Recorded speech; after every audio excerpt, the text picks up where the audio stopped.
Olá, sejam muito bem-vindos a mais um Mergulho Profundo. Eu sou o seu apresentador e, bom, hoje a gente vai entrar num território bem intenso, digamos assim. Muito intenso. Olá, pessoal. É um prazer estar aqui de novo para a gente continuar dissecando essa obra monumental, né? Exatamente. Nós estamos dando continuidade à nossa análise detalhada do livro Vigiar e Punir, do Michel Foucault. E hoje o nosso foco é a parte 1, capítulo 2, que tem um título bem sugestivo, que é O Espetáculo do Patíbulo. Uhum. E é um capítulo que, olha, revira o estômago, mas que é absolutamente crucial para entender toda a tese do Foucault. A nossa missão hoje é ir além daquele choque inicial da violência, sabe? Sim, porque a violência descrita ali é absurda. É tipo de embrulhar o estômago mesmo. Totalmente. Mas a ideia é a gente tentar entender como esse espetáculo operava na prática, né? Quais funções ele cumpria para o Estado e por que essa máquina toda acabou, no fim das contas, implodindo. Pois é. E para quem está acompanhando a nossa jornada, é muito comum a gente pensar no sistema de justiça moderno como algo super asséptico, né? Uma coisa fria, controlada. Sim, aquela imagem de tribunais silenciosos, juízes de toga, papelada para todo lado. Exato, o bater do martelo. Hoje em dia, a punição acontece a portas fechadas. É uma coisa quase invisível, muito burocrática, longe dos nossos olhos. É o que a gente chama de institucionalização do castigo, né? A gente gosta de pensar na justiça como essa coisa puramente racional. Mas aí o Foucault convida a gente a voltar uns séculos no tempo, para a França e para a Europa dos séculos 17 e 18. E cara, quando a gente abre essa porta, esse tribunal silencioso simplesmente desaparece. Vira fumaça. Sim, o que entra no lugar é um cenário que, para nós hoje, parece um pesadelo completo. A gente está falando de cheiro de enxofre, gritos de agonia, uma multidão ensandecida na praça pública e o corpo humano assim sendo submetido a níveis de violência que a gente nem consegue imaginar. Tudo à luz do dia. É a imagem clássica da execução pública, né? Aquela barbárie que a gente vê em filme de época. E é muito natural a gente olhar para isso e pensar, nossa, que caos!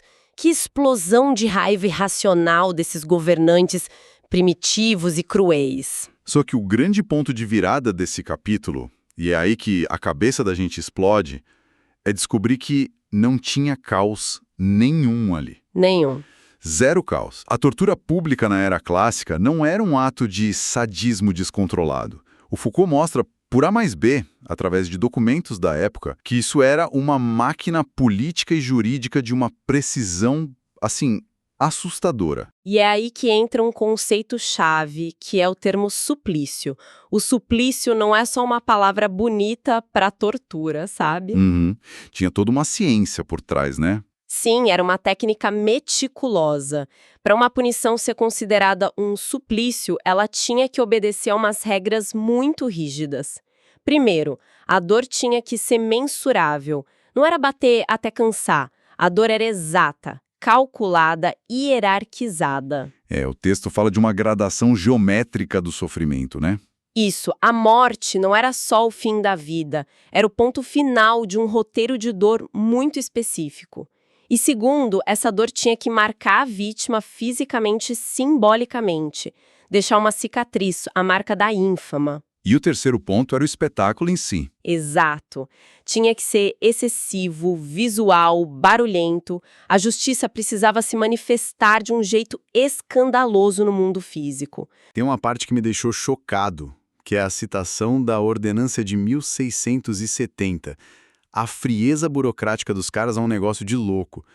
Eles subdividiam a morte. Eles chamam isso de 1000 mortes. Sim, uma hierarquia bizarra de como morrer.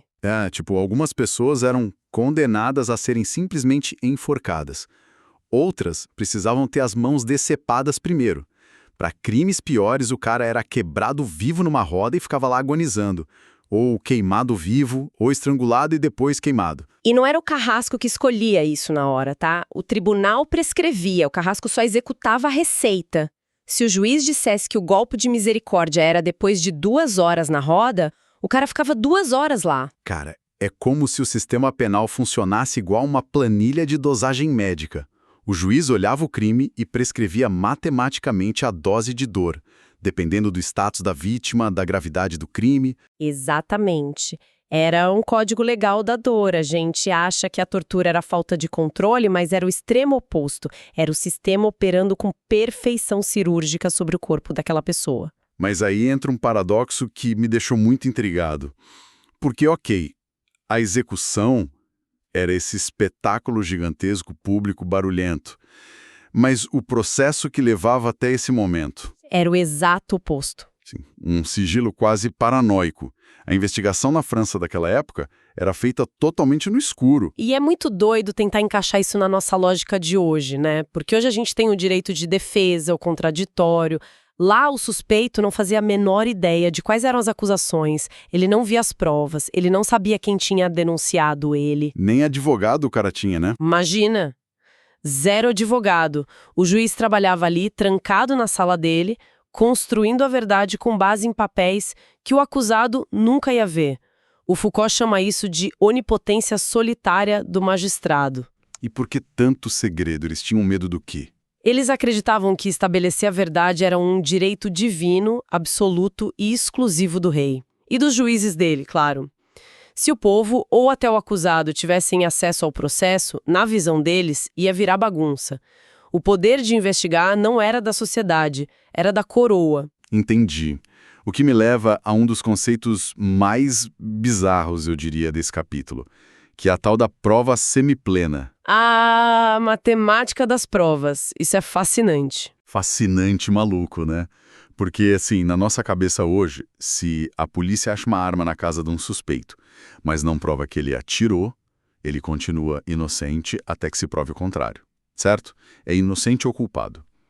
Como que a mente de um juiz do século XVII justificava transformar metade de uma prova em metade de uma culpa? Como alguém pode ser meio culpado? Pois é, para nós não faz sentido nenhum. Mas a lógica deles não era binária igual à nossa. Era uma lógica de gradação. Cada pedaço de prova, cada indício, carregava um peso matemático. Digamos que o juiz precisava de 2 testemunhas oculares para ter a prova completa, a prova plena. Se ele só tinha uma testemunha, ele tinha uma prova semiplena. Tá aí o que acontecia com o cara? Ele girava um semicriminoso? Exatamente. Um certo grau de prova já formava um certo grau de culpa. Você não podia ser alvo de uma suspeita forte e continuar sendo tratado como um cidadão completamente inocente. A suspeita já era uma quase infração. Nossa. E por ser uma quase infração, ela já vinha com uma punição embutida. E aí que eles justificavam o uso da tortura judicial, o interrogatório sob tortura. Eles usavam a tortura como uma punição pela prova semiplena, para tentar extrair o resto da verdade e chegar na prova completa. Que loucura. Então o interrogatório sob tortura era para arrancar a confissão. Porque, lendo o texto, dá para perceber que a confissão era o santo graal deles, né? A prova rainha. A confissão era o ápice. Porque, pensa bem, o processo era todo secreto, feito pelas costas do cara. Quando ele confessava, ele validava todo aquele segredo. Ele se tornava, meio que ironicamente, o parceiro do juiz na produção daquela verdade. Ele assinava embaixo. Mas tinha um detalhe nesse interrogatório com tortura que o texto descreve como um duelo, não é? E eu confesso que eu fiquei meio confuso. Como assim um duelo? Tem um cara amarrado sofrendo horrores e o outro limpinho fazendo pergunta. Não parece muito justo. Não, justo não era de jeito nenhum. Mas o duelo acontecia porque tinha uma regra, que era uma herança lá da Idade Média. Se o acusado conseguisse resistir a toda a sessão de tortura que o juiz tinha prescrito, sem confessar nada, o juiz muitas vezes era obrigado a retirar a acusação de pena de morte. Caramba! Então o cara podia, entre aspas, vencer a justiça na base da resistência física. Sim, ele podia vencer o duelo suportando a dor. Era um jogo de azar absurdamente cruel, gravado ali no corpo da pessoa. Nossa, é inacreditável. Mas, bom, digamos que a verdade foi extraída com ou sem confissão, lá nos porões secretos. Aí a gente volta para o espetáculo, porque essa verdade secreta precisava transbordar para a praça pública. O corpo do condenado saía do escuro e virava o palco. O corpo como palco. Essa é a definição perfeita. A execução não era simplesmente o fim do processo, era a publicação do processo. E essa publicação tinha várias etapas. A primeira era transformar o próprio condenado no porta-voz da culpa dele. Ele virava meio que um outdoor ambulante do Estado, né? Desfilando pela cidade carregando cartazes. E tinha aquele ritual da amende honoré, que é bem perturbador. Amende honorable. Isso era confissão humilhante em praça pública. O condenado era levado, geralmente descalço, vestindo só uma camisa bem rústica, carregando uma tocha acesa enorme. Ele tinha que ajoelhar na porta de uma igreja, de frente para a multidão, e gritar os crimes dele em voz alta. Credo. Ele tinha que dizer que agiu de forma perversa, traiçoeira e pedir perdão a Deus, ao rei e à justiça. Era a culpa saindo da boca do próprio cara para todo mundo ouvir. E a encenação continuava lá no Cadafalso, né? A galera se reunia não só para ver o sangue, mas para ouvir. Eles tinham essa expectativa de que, na hora da agonia, o criminoso ia fazer revelações bombásticas, soltar os últimos podres, confessar mais coisas. Sim, a agonia era vista quase como um momento iluminado, onde não tinha mais mentira. Mas o que mais impressiona, acho que para todo mundo que lê essa parte, é o nível de teatralidade literal do negócio. Eles recriavam o crime de forma quase cinematográfica no palco da execução. Cara, essa parte me deixou completamente perplexo. Tem um caso nas fontes que o Foucault cita de uma serva na cidade de Cambrá, no final do século XVIII. Ela assassinou a própria patroa. E, assim, o juiz não mandou simplesmente prender ou decapitar a mulher. O nível de produção do Estado é absurdo. Conta esse caso porque ele ilustra perfeitamente. Pois é, eles montaram um cadafalso no meio da rua. Aí eles foram lá na casa da vítima, pegaram a exata mesma cadeira em que a patroa estava sentada quando foi morta e botaram no meio do palco. Aí sentaram a serva condenada nessa cadeira. O carrasco cortou a mão direita dela, jogou a mão numa fogueira. Depois, ele pegou o mesmo cutelo, a mesma arma que ela usou no crime, e usou esse cutelo para dar os exatos mesmos 4 golpes nela, nos exatos mesmos lugares do corpo que ela tinha golpeado a patroa. E só depois de todo esse teatro bizarro é que ela foi finalmente enforcada. É pesada demais. É o que eles chamavam de uma poética inteira da punição. O Estado usava o corpo da pessoa como uma folha de papel e a ferida era tinta. O crime precisava ser reencenado para ser simbolicamente apagado da existência através da destruição daquele corpo. Mas aí entra uma questão muito crítica. Porque, beleza, a gente entendeu a mecânica, a gente sabe como a máquina funcionava. Mas, parando para pensar racionalmente, existe uma barreira lógica enorme aqui. Qual? O Estado francês ou qualquer coroa europeia da época já tinha o monopólio da força. Eles já tinham prendido a pessoa já estava acorrentada, já estava indefesa. Por que todo esse excesso? Para que organizar um teatro de terror militarizado que custava caro, demorava horas, contra um indivíduo que muitas vezes era só um camponês ou um pedinte? Para que colocar um exército em volta de uma fogueira? Essa é a pergunta de $1 milhão e ela vai direto no coração político desse capítulo do Foucault. O erro que a gente comete hoje é olhar para o crime daquela época como a gente olha hoje. É uma quebra do contrato social, o cara prejudicou a comunidade. É o que a gente pensa hoje, né? Sim, mas na era clássica não era nada disso. A lei emanava do corpo físico e da vontade pessoal do monarca. Então, violar a lei não era só desrespeitar uma regra.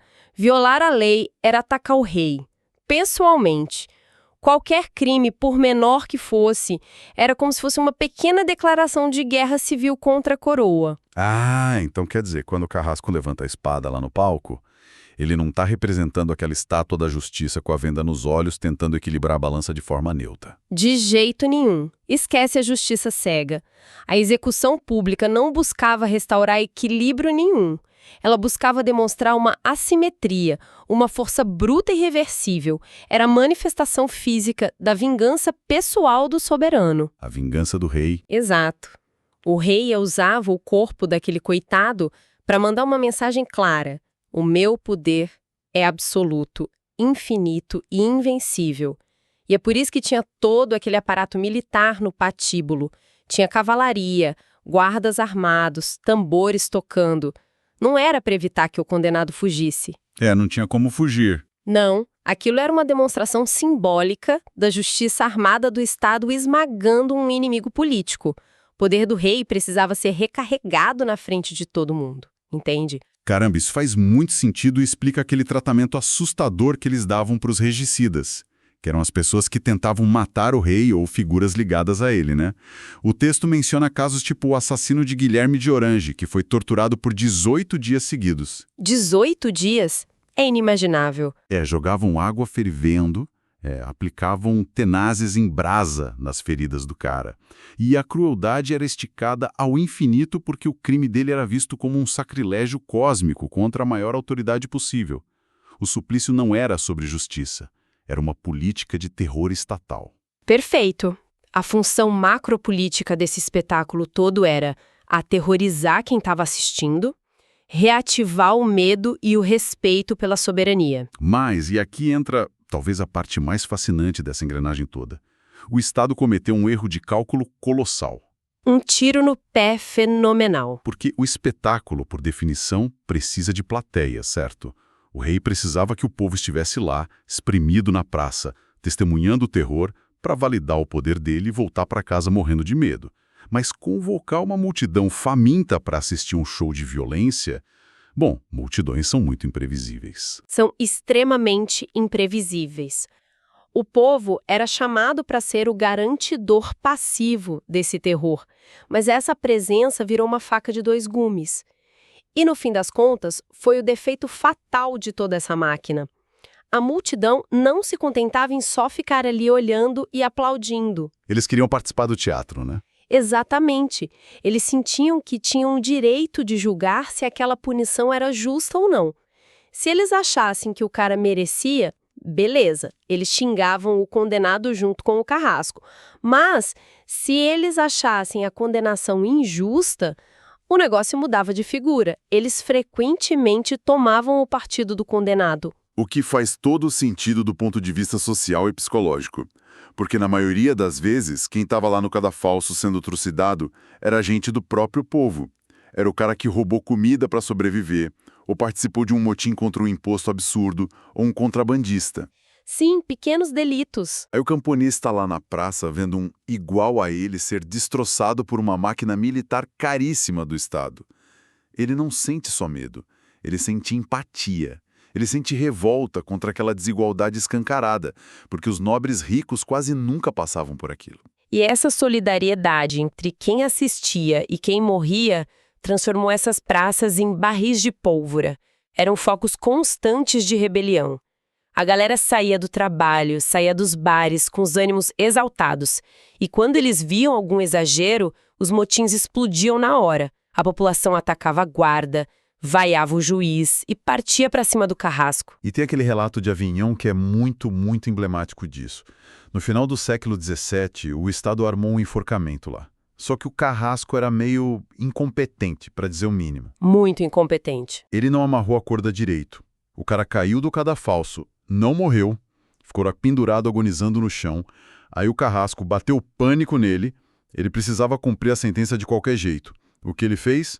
Começou a descer a porrada no condenado lá no chão, tentando matar o cara na força bruta. Imagina a cena. Uma carnificina improvisada. E aí a multidão vendo aquilo, vendo a humilhação desnecessária, eles não saíram correndo com medo do poder do rei. Eles ficaram indignados com a incompetência do Estado. Eles começaram a apedrejar o carrasco. O cara teve que fugir para não ser linchado em praça pública. E o que a multidão fez com o condenado é ainda mais poético, na minha opinião. Mostra certinho essa inversão de poder. Eles foram lá, resgataram o cara que estava todo machucado, levaram ele para o hospital, trataram das feridas dele e fizeram uma vaquinha. Fizeram uma vaquinha. Sim, o povo juntou dinheiro, compraram roupa nova para o cara, sapato, até uma peruca deram para ele. E ajudaram o cara a fugir. Eles literalmente frustraram a justiça do rei. Aquela força armada que estava lá para mostrar que o rei era invencível, acabou servindo de palco para mostrar a força física e solidariedade do povo contra a autoridade. A máquina quebrou. É a inversão completa da narrativa. E falando em narrativa, a rebelião não era só física ali na praça, jogando pedra. A batalha de relações públicas, o Estado começou a perder feio nas ruas também. O Foucault fala muito sobre a explosão de uma literatura de crimes, né? Os folhetins. Isso. Aqueles panfletinhos baratos que eram impressos rápido e vendidos na esquina por qualquer trocado. Eles contavam a história dos crimes, as bravatas que o réu falou no tribunal, as últimas palavras dele no patíbulo. E sabe o que é curioso? No começo, o próprio Estado meio que incentivava esses panfletos, achando que ia ajudar a espalhar o terror para mais longe para quem não foi na praça. Mas, de novo, o feitiço virou contra o feiticeiro. A narrativa fugiu do controle, porque os folhetins começaram a subverter a mensagem. Em vez de exemplo de terror, os criminosos viravam lendas, quase heróis populares. Cara, é muito louco pensar nisso com a nossa cabeça de cultura pop hoje, tipo série de TV. O Estado queria criar um aviso aterrorizante e acabou inventando o gênero do anti-herói. Exatamente. Se o cara suportasse a tortura na roda sem soltar um gemido sequer, o povo lendo o panfleto não pensava, nossa, viva a justiça. O povo pensava, caramba, força de espírito, esse cara superou o sistema, ele é foda, e admirava ele por isso. E se o cara fizesse um discurso bonito de arrependimento lá no palco, antes de morrer, ele virava praticamente um santo popular, um mártir. Ou seja, a praça de execução, que era para ser o palco da glória do rei, virou o palco onde o Estado passava vergonha e era ridicularizado. E olha, é exatamente essa instabilidade, esse fracasso prático e político que faz a ponte para o resto do livro do Foucault. É o grande insight desse capítulo, porque o poder estatal no decorrer do século XVIII percebeu que continuar com esse banho de sangue em público era um risco político enorme. Quando a população começa a proteger quem é condenado e tenta linchar a polícia da época, fica claro que o espetáculo da violência corporal faliu. Não funciona mais. É um sistema insustentável. Totalmente insustentável. E isso prepara o terreno para a grande mudança que vinha pela frente. Os governantes viram que precisavam inventar novos jeitos de punir. Jeitos que não dependessem de uma plateia inflamável, que operassem de forma mais discreta, nas sombras, tirando o corpo físico do palco principal. Fica muito nítido para quem acompanha essa análise que toda a crueldade que a gente imagina daquele passado não era uma falha ou um surto de loucura. O sistema operava através dessa matemática da dor, que era calculada para o rei se vingar. Mas a máquina falhou porque precisava se exibir demais. Exato. Ao querer ser visto, o Estado deu para o público a brecha perfeita para intervir e quebrar a engrenagem. E essa necessidade constante do poder de se reinventar, de criar novos mecanismos de controle que não deem errado, que molda como as nossas instituições funcionam.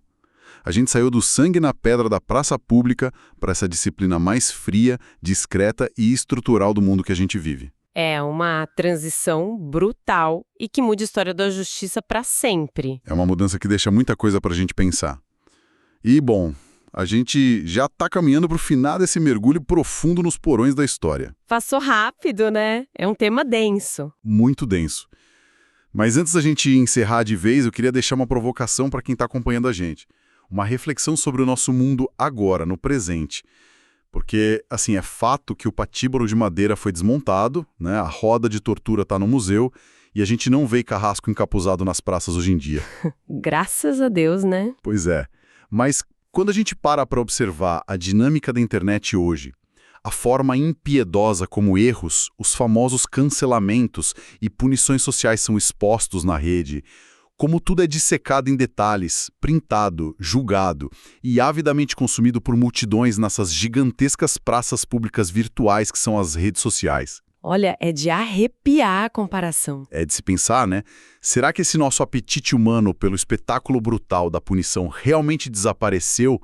Ou será que a gente apenas sofisticou a tecnologia e reescreveu as regras desse exato mesmo teatro? Fica aí uma reflexão excelente para todo mundo digerir depois desse capítulo pesado. Com certeza. Pessoal, muito obrigado por acompanharem mais essa análise profunda. Obrigada, pessoal. Até a próxima. Até a próxima.